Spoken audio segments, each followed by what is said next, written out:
ஓம் சரவணபவ. என் பிள்ளையே,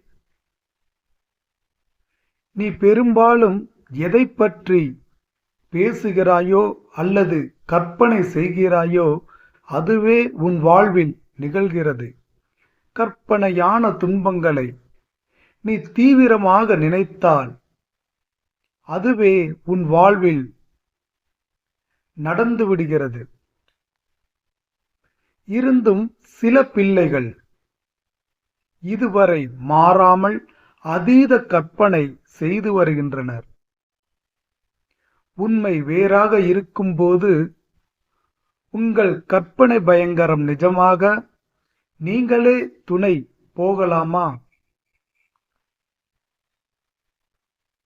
உங்களுடன் ஒரு உண்மையான உறவாய் நான் நிற்கிறேன்.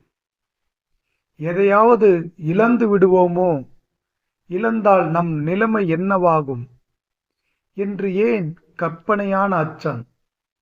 நன்றாக ஒன்றாக வாழ்வோம். நன்மையான புதுமையான விஷயங்கள் நம் வாழ்வில் வரும் என்று நினையுங்கள். நீங்கள் ஆசைப்பட்ட எல்லாவற்றையும் அடைய முதலில் உங்கள் மனதை தகுதிப்படுத்துங்கள்.